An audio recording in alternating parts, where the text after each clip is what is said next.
Peťo, v Praze je obrovská večeře Páně, velká konference. Zvem tátu. Pojď, bude uzdravený. A já říkám, zkusím. A on přišel ten den, najednou říkám tátovi nebo Štíkovi,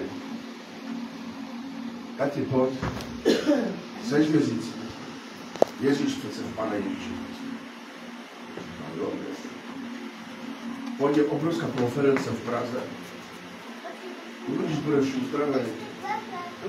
On mi říká, proč Amiro, nemá kde smíru, to bude sami sekta, či jsou. To není žádná sekta. Ale uvidíš, pojď. Za to nic nedá, že věříš, Pane Ježíši Kriste. On věří. A já jsem furt něj bluntoval.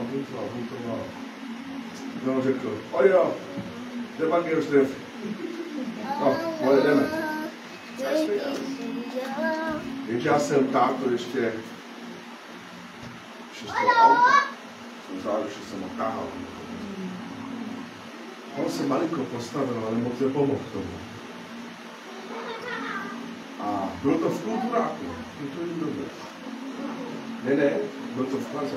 A bylo to v kulturní domě na Praze 6. A tam přijeli různý pastoři z Ugandy. No, prostě bylo to obrovský.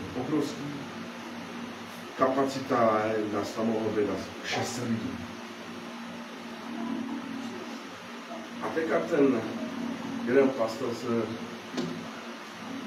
jenom zeptal, kdo věří v Pána Ježíše Krista?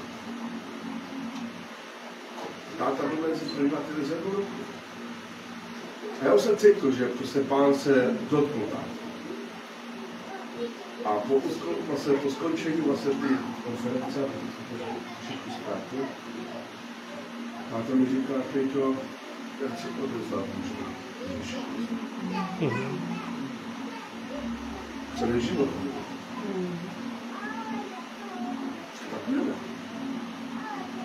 Tak já jsem šel za tím tehdejším pastorem, který vlastně byl z Prahy.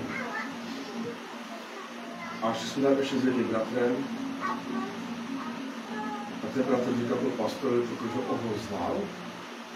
Řekl byl pastorem, tady stejně bych chtěl přijmout Pána. Se podíval na tátu, který byl na vozejku a vstal. Tak já jsem to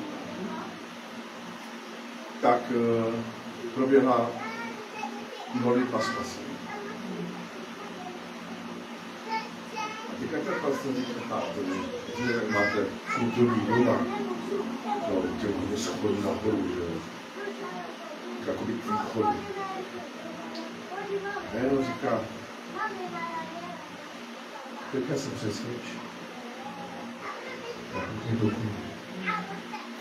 Teďka vidí ty schody. Ve jménu Pána Ježíše Krista. A ta se mi podívala.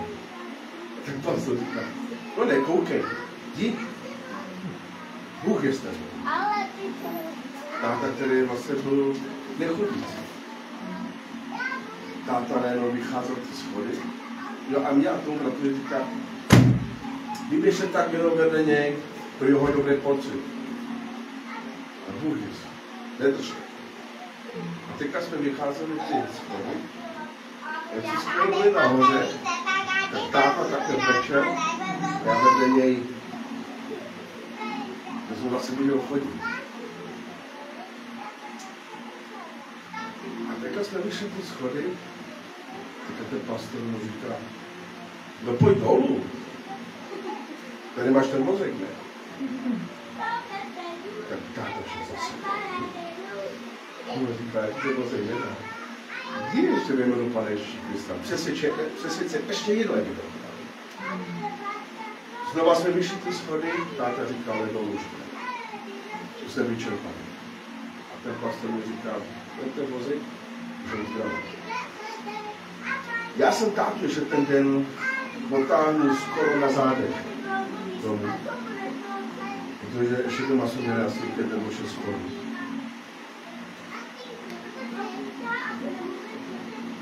A nic. Druhý den ráno vstal, já jenom slyším vodu. A táta slyšel jsem sám se oholil. A mi říká, no co tak, já mám chuť na zmrzlinu, tak jdeme do Prahy, ne? Tak to vždycky nás pozbírá celou nabídku samozřejmě, protože nechutí na zmrzlinu. Říkám, dobře, no tak to se všechny objídky, že to nezmrzlinu.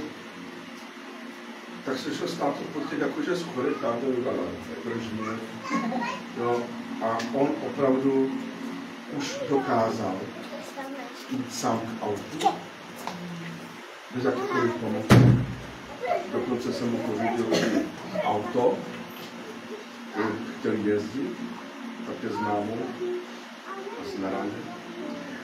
A je pravda, že táta chodil do posledního svýho dne smrti. Chodil pořád.